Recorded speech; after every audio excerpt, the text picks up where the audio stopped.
You won't believe what happened when an HOA Karen tried to bill me for something I never agreed to, and then everything changed the moment she saw my federal agent badge. It all started with a simple notice in the mail, a bill demanding payment for a membership I never signed up for. At first, I thought it was just a mistake, maybe a mix-up with the neighborhood association. But as I dug deeper, it became clear this was no accident. The HOA, led by a certain Karen, was trying to push me into paying fees unfairly, using aggressive tactics that felt more like harassment than community management. I wasn't expecting a confrontation, but when I showed up to talk things over, the atmosphere shifted fast. This Karen was more than just a difficult neighbor. She had a reputation for being controlling and quick to accuse. The tension in the air was thick as I stood there, trying to stay calm while she insisted I owed every penny. Then, everything took a sharp turn. When she noticed the badge I carry as a federal agent, her whole demeanor collapsed in an instant. It was like the ground disappeared beneath her feet, and suddenly the power she tried to wield over me vanished.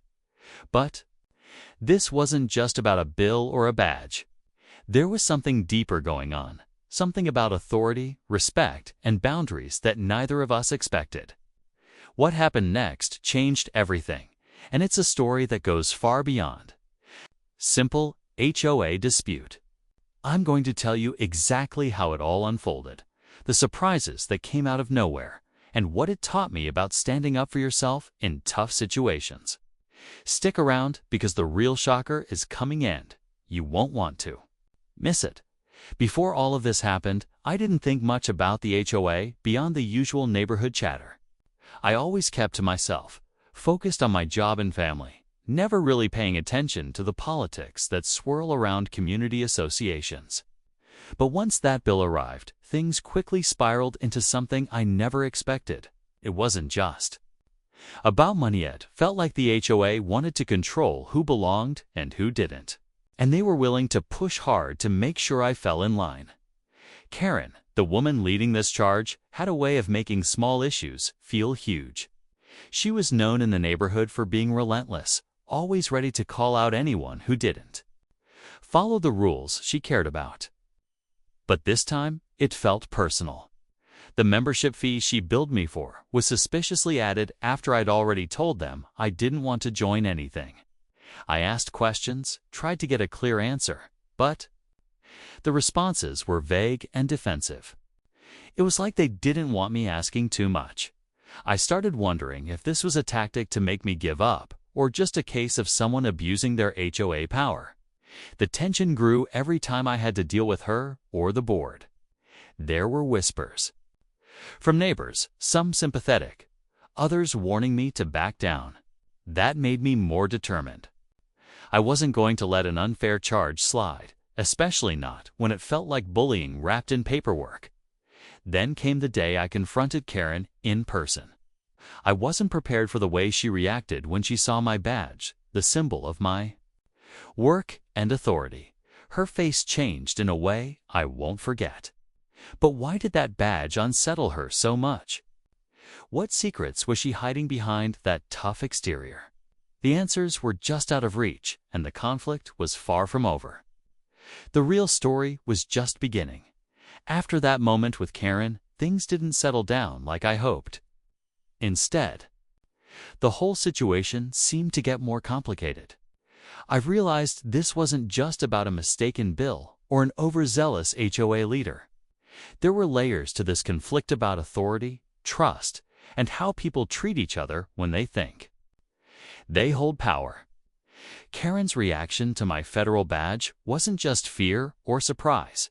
It felt like something deeper, almost like she was hiding something she didn't want anyone to find out. Meanwhile, the HOA board wasn't exactly a united front. Behind the scenes, I heard from a few neighbors who felt stuck between loyalty to the community and frustration with how things were being handled. Some mentioned past disputes and questionable decisions, things that made me wonder if this membership billing was just the tip of the iceberg. Others were wary of speaking up, worried about retaliation or becoming targets themselves. It was clear this small neighborhood association had its own complex web of relationships, politics, and tensions. At the same time, I found myself reflecting on what it means to stand your ground. I'm used to situations where I have authority and respect because of my job.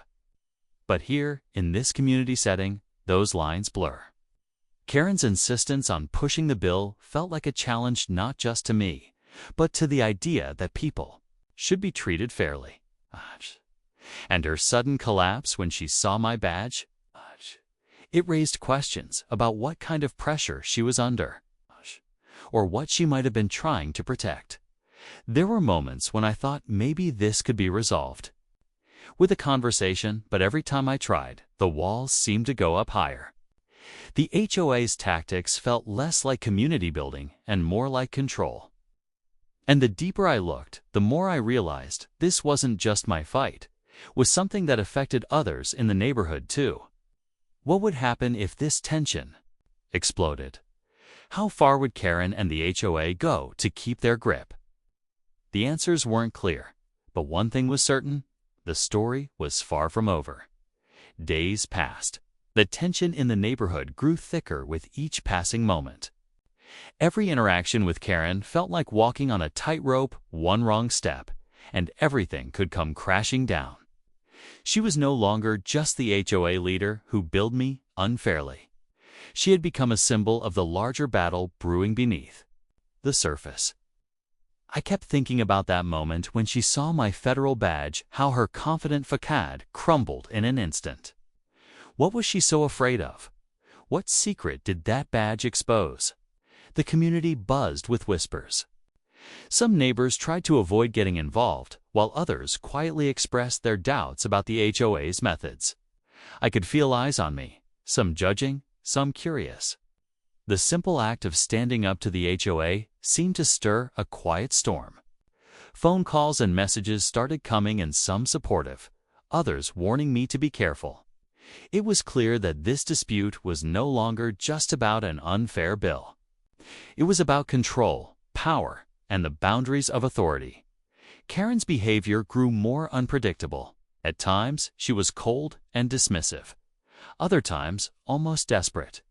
The way she looked at me told me she was calculating her next move. Every meeting with the HOA felt like a battle, and the stakes kept rising. I could tell she was under pressure. But from where? Was the board really behind her? Or was she acting alone? And why did the badge shake her so deeply? As I prepared to confront the situation head-on, I knew this wasn't going to be easy. There were too many questions, too much at stake. The community was watching, the HOA was digging in, and Karen was holding her ground with a surprising intensity. The air was charged with anticipation, and I could feel the moment approaching when everything would come to a head. What would happen when we finally faced each other again? Would the truth come out, or would this conflict spiral even further? The next chapter was about to unfold, and it was anything but certain. Just when I thought I had a handle on the situation, something unexpected happened that shook everything up. Out of nowhere, an anonymous message landed in my inbox, a warning about Karen, the HOA, and something far bigger than just a membership fee. The message hinted at past incidents within the HOA, things no one talked about openly, disputes covered up, questionable financial decisions, and even threats that some neighbors had quietly endured. It was clear the HOA's power wasn't just about rules and fees. There was something darker lurking beneath the surface. This new information made me rethink everything. Could Karen's intense reaction to my federal badge be linked to more than just the billing dispute? Was she protecting something or someone that went beyond neighborhood drama? Suddenly, the whole conflict felt more urgent and risky. I realized I wasn't just standing up against unfair charges. I was stepping into a tangled web of secrets and tensions that had been brewing for years. At the same time, the HOA board's behavior grew even more aggressive. I started receiving formal notices that felt less like community reminders and more like legal threats. Karen seemed to have the full backing of the board, and their tactics escalated quickly. It was like they were trying to wear me down, hoping I'd back off before things got messier. But backing down wasn't an option, not when the stakes were this high. With every step, I felt the pressure mounting. The community's quiet support was tempered by fear, and my own patience was wearing thin. The clash between my role as a federal agent and Karen's determination to maintain control was reaching a boiling point. The next encounter promised to be explosive, with secrets on the edge of being revealed and consequences no one could ignore. The story wasn't just about an HOA dispute anymore. It was about standing up to power and facing the unexpected twists that come with it. The day finally came when I confronted Karen and the HOA board in a meeting that felt more like a showdown than a community discussion. The room was packed neighbors who had been silently watching the board members with their usual stern expressions, and Karen, who looked both defiant and nervous. I laid out everything: the unfair billing, the aggressive tactics, and the troubling warnings I'd received about hidden conflicts within the HOA. I showed my federal badge not to intimidate, but to remind everyone that fairness and accountability matter no matter where you live. Karen's confident mask cracked again when the details came to light. Some neighbors stepped forward, confirming the whispers of past disputes and questionable decisions. The board's tight grip on the community was unraveling, piece by piece. It was clear the HOA had been using fear and control to silence people, and Karen had been leading the charge. But just as it seemed the truth would fully break through, Karen made a move no one expected. She admitted she'd been pressured herself, caught in a cycle she didn't fully control. That confession changed everything. It wasn't just about a power-hungry HOA leader. It was about a system that had gone too far and trapped everyone in a web of fear and silence. The room shifted, the tension easing as the community realized this wasn't just a battle between neighbors, it was a chance to rebuild trust and fairness. But just when I thought the conflict was resolved, there was one last twist. As the meeting ended, Karen handed me an envelope. Inside was a letter from the HOA's previous management, revealing that the unfair billing was part of a larger, unresolved financial mess, something that could drag the entire neighborhood into months of legal battles. The fight wasn't over. It was only just beginning. After the meeting, the neighborhood felt different, like a weight had been lifted, even if the road ahead wasn't easy. The unfair billing issue was put on hold while the HOA began looking into the financial problems revealed in that letter. It was clear they had to be transparent and work with the community to fix things rather than hiding behind fear and control. Karen's admission showed that sometimes people get caught up in situations bigger than themselves. And real change starts when those walls come down. Many neighbors reached out to me afterward, thanking me for standing up and sharing their own stories of feeling powerless. It reminded me that community isn't just about rules or feasities, about people looking out for one another and speaking up when things aren't right. Even though my federal job often deals with serious cases, this experience brought a new perspective on how important fairness and respect are in everyday life. Right where we live, the HOA promised to overhaul its processes and hold honest meetings where everyone could have a voice. While the financial mess would take time to sort, the community's willingness to face the problem together gave hope for a better future. And for me, this wasn't just about clearing my name or fixing a billing mistake. It was about standing firm when it mattered and proving that even in tough situations, integrity counts. So if you ever find yourself caught in a conflict that feels bigger than you, remember this story. Sometimes it's not about winning right away, but about shining a light on the truth and inspiring others to join you. Because in the end, standing up for what's right can change not just your world, but your whole neighborhood. The fight may continue, but the first step toward fairness has already been taken.